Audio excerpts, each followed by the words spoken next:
دوستو ہماری دنیا رازوں سے بھری پڑی ہے جن میں سے کچھ کے بارے میں آپ جانتے ہوں گے، لیکن آج جو 4 مسٹیریس ہم آپ کو بتانے جا رہے ہیں ان کے بارے میں بہت کم لوگ ہی جانتے ہیں۔ پہلے نمبر پر ہے درخت میں دھنسا ہوا سینک۔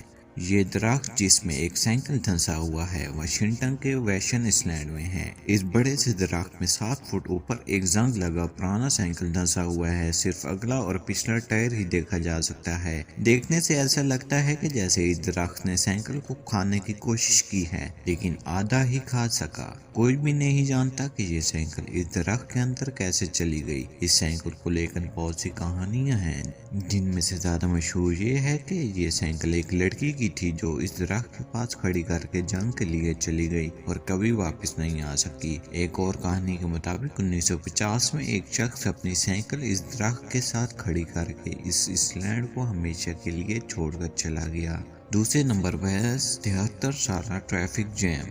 دوستو یہ جو تصویر آپ دیکھ رہے ہیں، جی ہاں، یہ ٹریفک جیم 73 سال پرانا ہے۔ گاڑیوں کی حالت دیکھ کر آپ بخوبی اندازہ لگا سکتے ہیں۔ اسکرین پر نظر آنے والی یہ گاڑیاں 73 سال سے اسی حالت میں کھڑی ہیں۔ 73 سال پہلے یہ گاڑیاں یہاں پہ کھڑی نہیں بلکہ چلتی ہوئی دکھائی دے رہی تھی۔ ان سبھی کاروں کو رکنا پڑا اور رکتے رکتے آج ان کی یہ حالت ہو گئی ہے کہ ان کا مالک کبھی یہاں ان کو لینے نہیں آئے اور یہ جگہ کاروں کا قبرستان بن گئی ہے۔ یہ پراسرار جگہ یورپ کے شہر بیلجیم میں ہے۔ یہاں پر لگ بھگ 500 کاریں پارک کی ہوئی ہیں، جسے دیکھنے پر ایک بار ٹریفک جیم جیسا محسوس ہوتا ہے۔ ایسا لگتا ہے جیسے ان گاڑیوں کو جلد بازی میں یہاں چھوڑا گیا تھا۔ اصل میں یہ گاڑیاں بیلجیم میں امریکی سپاہیوں کی تھیں۔ جنگ کی وجہ سے انہیں اچانک اپنی کاریں چھوڑ کر لڑائی میں جانا پڑا اور وہ اپنی کاریں اس جنگل میں چھپا گئے، لیکن جنگ ختم ہونے کے بعد سپاہی اپنی گاڑیاں امریکہ لے جانے کے لیے اخراجات برداشت نہ کر سکے، اسی وجہ سے انہیں یہیں چھوڑ گئے۔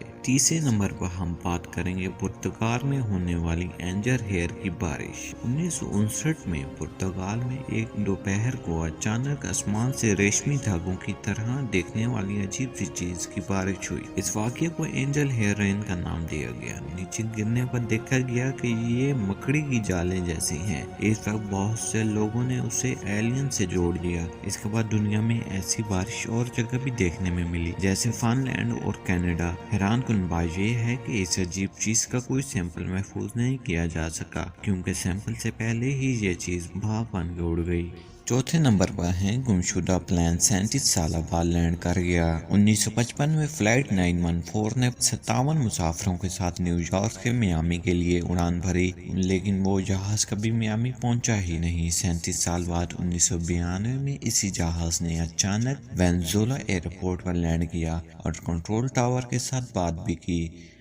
ایئرپورٹ کے رڈار پر کچھ نظر نہیں آیا، مگر پھر بھی ایئرپورٹ کے سبھی سٹاف نے اس جہاز کو دیکھا۔ گراؤنڈ سٹاف کے لوگوں نے جہاز میں سوار مسافروں کو بھی دیکھا۔ پائلٹ کی باتوں سے پتہ چل رہا تھا کہ وہ لوگ کافی گھبرائے ہوئے ہیں کہ شاید وہ مستقبل کی چیزوں کو دیکھ کر چونک گئے ہیں۔ پائلٹ نے پوچھا کہ کہاں ہیں؟ جواب میں کنٹرول ٹاور نے جواب دیا کہ 1992 ہے اور آپ اس وقت وینزولا ایئرپورٹ پر ہیں۔ یہ سن کر پائلٹ اور بھی گھبرا گیا اور کاکپٹ کی کھڑکی کھول کر کہا کہ ہم سے دور رہو۔ فوراً دوبارہ جہاز کو ہوا میں لے گیا اور آسمان میں ہمیشہ کے لیے غائب ہو گیا، لیکن جاتے جاتے پائلٹ کے ہاتھ سے ایک 1955 کا کیلنڈر گر گیا جو اس واقعے کے ہونے کا سب سے بڑا ثبوت بن گیا، اور ساتھ میں کنٹرول ٹاور سے ہونے والے بیانات بھی اس پراسرار واقعات کے ثبوت ہیں۔